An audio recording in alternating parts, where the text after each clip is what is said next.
Olá, no nosso 24º vídeo, dando continuidade ainda a falar da pessoa, do falso profeta, da segunda besta, o segundo Aterion, que estará na Terra daqui a alguns anos, juntamente com a primeira, para dar cumprimento ao final dessa história humana sobre a face da Terra e mostrar realmente a verdade dos corações dos homens, né? A sua degeneração. No versículo 12, parte B, ele vai estar onde? Na presença do anticristo. Afinal de contas, ele vai falar em nome dele, ou em prol dele, correto? Assim como no culto ao imperador, o qual era tido como divindade, observe que as coisas são correlatas, né? João usa o primeiro momento para encorajar os irmãos que estavam sofrendo, né, perseguições pelo imperador, e assim também ele, Jesus, leva essa mensagem para o final daqueles que que sofreriam perseguição acirrada, cruel, né, pelo anticristo, né? O qual era tido como divindade. E seus sacerdotes eram seus porta-vozes e representantes. Eu já disse que Domiciano baixou um decreto, fez um decreto prestando os povos, inclusive havia templos, se ofereciam holocaustos direcionados a ele, porque ele era o Senhor César, né? Deus, Senhor Deus César. É complicado, né? Então veja bem que uma coisa tem a ver com a outra. Então veja bem, por assim dizer, promotores, ou seja, aqueles sacerdotes lá que ganhavam muito bem, né, viviam muito bem, de César, de Domiciano, eles eram promotores o quê? Daquela falsa adoração, né? O falso profeta agirá debaixo dos olhos também do anticristo, de igual modo, visando a glorificação de quem? Do anticristo, que esse é o propósito dele, como nós já vimos nas lições anteriores a seu respeito, né? Do mesmo modo, com base o quê? Em sua autoridade que ele estava exercendo naquele momento, todas as nações de submissas. Na verdade, o anticristo era apenas um fantoche do dragão. Porque o verdadeiro Deus era o próprio dragão, Satanás. Mas como Satanás é um ser espiritual, é um anjo, né? Aqui está sendo apresentado por essa criatura, por esse cidadão. Ele, a pessoa dele, satisfez todo o projeto do diabo aqui na terra, em cima daquele homem ali. E Deus permitiu que isso acontecesse, não? Que é para colocar um basta final na história humana. Entendeu? Então vamos continuar. O anticristo, aliás, o falso profeta que você está vendo aqui, né, que a missão dele era exatamente essa, colocar ele no patamar do Cristo, né, do enviado de Deus, fazia, versículo 12b, está bem aqui? Exerce toda a autoridade da primeira besta na sua presença, faz com que a terra e seus habitantes adorem a primeira besta cuja ferida fora curada.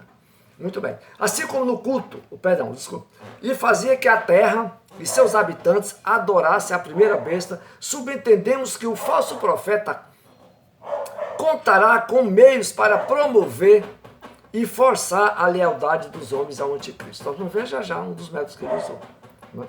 O anticristo promoverá a mais terrível perseguição religiosa nunca vista a todos os homens. E o falso profeta será a pessoa certa para encabeçar essa perseguição. Haja visto que ele vai fazer logo em seguida, né? O propósito maior do falso profeta é convencer os homens a adorarem a primeira besta, o anticristo, como se fosse Deus. E é claro que muita gente já estará nesse embalo, né? Mas tem gente hoje que adora Satanás. Imagina, já tem até Bíblias feitas. Todos aqueles que sejam relacionados a Deus, eles botam para Satanás. Entendeu? Já, a Bíblia satânica tem. Pronto. E por aí fora vai.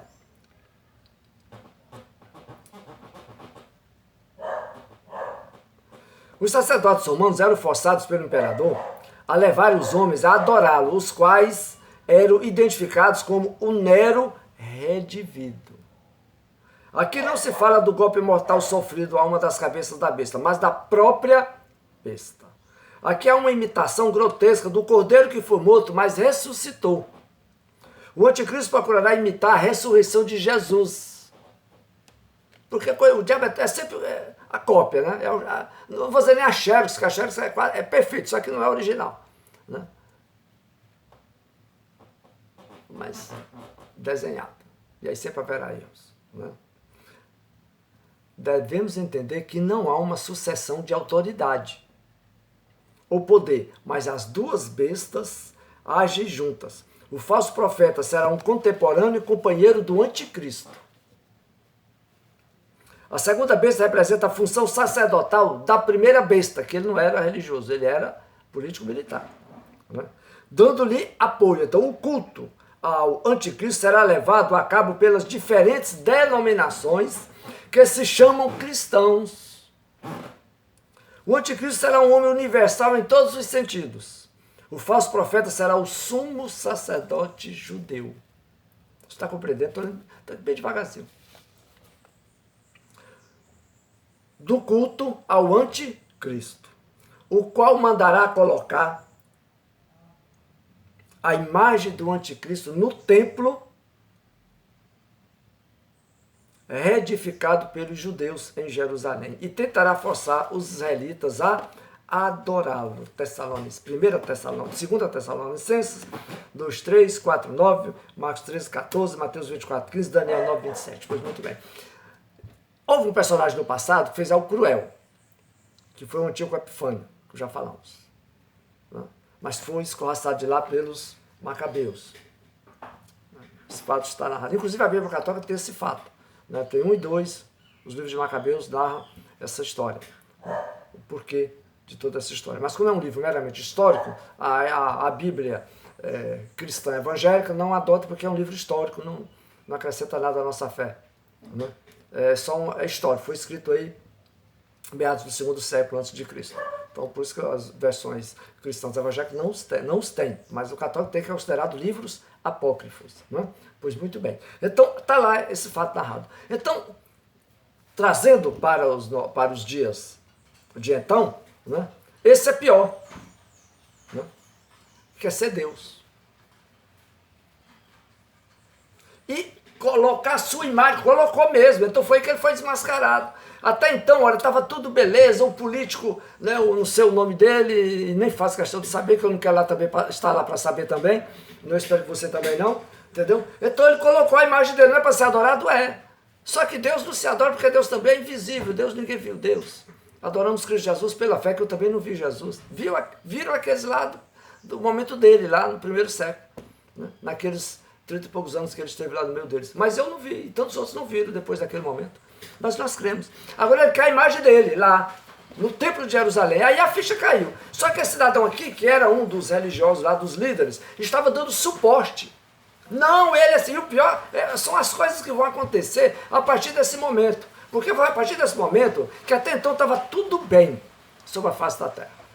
Todo mundo prosperando, todo mundo ganhando dinheiro, aqueles falsos cristãos que ficaram, os não transformados, todo mundo bem, todo mundo, né, só no cartão de crédito, todo mundo prosperando, todo mundo, né, usufruindo do bom e do melhor que o mundo poderia oferecer, ou poderia oferecer naquele momento. Não, mas vai chegar o momento do desmascaramento, não é isso que é social. Satanás quis oferecer isso para Jesus, disse, não, Senhor, nem só de pão viverá o homem, mas toda palavra que sai da boca de Deus. Entendeu? Mas aquele povo abraçará. Esse é que é o nosso cara. Está provendo tudo aquilo que o nosso coração deseja. Não é? Pois muito bem. Então está lá a imagem. Então aparece o líder judeu, não é? Representa todas as outras religiões, porque afinal de contas já estão no ecumenismo, não é? Mistura de judaísmo com cristianismo, islamismo, budismo, shintoísmo e tantos ismos que tem sobre a face da terra, nas principais religiões, todo mundo no mesmo caldeirão. Não é? Mesmo caldeirão. Então esse cidadão diz, olha ele. As nações, todo mundo calado. Não estava todo mundo se beneficiando? Por que um Deus a mais um a menos vai fazer a menor diferença? Não é? Porque nós vamos ver aqui o que vai acontecer, não é? A partir do versículo 13, números enfeios, né? 13, quase. Que vai operar, também opera grandes sinais de maneira que até fogo do céu faz descer a terra diante dos homens. Jesus já havia dito isso, olha. O falso, né? Os falsos críticos que vai aparecer sobre a face da terra vai fazer até operar sinais e maravilhas e enganará até os seus. Vai estar sendo os seus aqui sendo enganados. Então esse cidadão vai fazer tudo isso, né? Operará grandes sinais, no caso dos evangelhos e no livro de Atos, indicava os milagres didáticos de Jesus, né? O povo judeu é chegado no milagre, né? Milagre, então, se só Deus pode fazer milagre, e Deus permitiu que o anticristo fizesse exatamente para colocar à prova aquele povo, então muitos ali creram nele, muitos judeus creram. Sabia disso? Creram. Muitos creram e ficaram do lado dele. Não é? Os sinais são milagres que tensionavam a ensinar lições, no caso de Jesus, para dizer que ele é realmente autenticar o seu ministério como Filho de Deus. Visava provar a sua autoridade divina, não é? E messiânica, como de fato ele assim o fez. E ocasionalmente a sua filiação divina, né? Porque só Deus, nós vimos lá Nicodemo dizer, Senhor, mestre, nós sabemos que só quem pode fazer tais coisas como você faz se vier da parte de Deus. João 3, 2, 20, versículo 30 e 31. Né? Onde se fazem presentes ambas as ideias. Então, quando os homens reconhecem ambos esses chegam a crer em Cristo Jesus. Né? E no caso dele lá, como falso profeta, operou esses falsos milagres, né? Mas aparentemente milagres, muitos creram. Realmente é o Messias mesmo. Já visto que, historicamente, já havia restaurado as terras de Israel. Israel estava no seu apogeu, não é? Juntamente com ele. Muito bem. Então vamos lá. Então, portanto, o falso profeta fará prodígios com a mesma intenção. Não é? Esses sinais procurarão provar a autoridade do anticristo, sua divindade, para que os homens creiam nele. Mateus 24, 24, Jesus já avisava. Marcos 6, 22, Jesus já havia avisado. Então devemos observar, segundo Tessalonicenses 2,9, que esses milagres seriam falsos ou prodígios de mentira. Atos 8, versículo 9 e 11, onde aparece uma pessoa também fazendo isso. Alguns desses milagres didáticos serão avanços científicos, ou seja, milagres humanos, para explicar a existência e a natureza do mundo. Deus se tornará obsoleto, ou seja, ultrapassado, arcaico, fora de moda. Para que Deus? No culto ao anticristo, pois somente ele, na qualidade de super-homem de Satanás, será adorado. Em tudo vemos a tentativa de imitar a Jesus, o grande operador de milagres. Parte B do versículo 3. Até fogo do céu. Esse foi um dos milagres de Elias, realizado no Antigo Testamento. Primeiro Reis, capítulo 18, 37 a 38. Ali confrontando os profetas de Baal, os falsos profetas. E caiu fogo do céu. Esse homem será tão poderoso que poderá duplicar até as mais difíceis maravilhas operadas pelos profetas de Deus. Este, no caso, um falso Elias. Existem dois tipos de fogo. Vocês se viram também lá na história, lá em Êxodo, os encantadores do imperador, do rei, né, egípcio, eles até um determinado ponto, eles criaram suas magias negras, né, suas magias, enganou, mas chegou ao ponto que não teve mais jeito. Quer dizer, aquela imitação, aquela coisa grotesca, que não teve como eles realizarem. Eles terminaram que admitir para o faraó, olha, isso aí é o dedo de Deus. Não pode mais fazer nada. Até agora eles dizem que te enganamos, mas agora não tem mais como, isso aqui é real. Nós te enganamos, faraó, mas ele não tem como, isso aqui é real. Está entendendo? Lê lá isso no início das pragas direcionadas ao Egito, você vai ver o Satã que eu estou lhe falando. Pois aqui não foi diferente. Né? Muito bem. Então nós temos aqui dois tipos de fogo. Um fogo que inspira os lábios e os corações dos santos, e um fogo ímpio, um fogo, né, de mero poder que o espírito do mundo se sente tentado a adorar diante dos homens. Cabe uma pergunta: com que finalidade desse fogo mundano? A fim de espantá-los. Né? Um ceticismo ímpio será substituído pela crença mal dirigida em poderes malignos. Isso poderá, com certeza. Né? A fim de fazer os homens reconhecerem a validade das reivindicações de autoridade da parte do anticristo. Sobre isso aí, essas magias, essas coisas, nós temos uma passagem aqui no capítulo 9, versículo 21. Depois você olha na sua Bíblia de novo. 9, versículo 21 diz assim: nem ainda se arrependeram dos seus assassinos na sexta trombeta, nem das suas feitiçarias. Você sabe qual é essa palavra feitiçarias escrita lá no grego? Cadê o grego? Está aqui. Bíblia trilíngue, grego, português e inglês. É farmaqueia. Sabe o que é farmaqueia? Farmaqueia é onde se derivam os fármacos ou a farmacêutica, ou seja, drogas. A Bíblia já trabalha com essa questão de drogas. A alucinação, né? Procurado por alguns com fins espirituais, de entrar em transe e por aí fora vai. Outros, meros para seus desejos, né?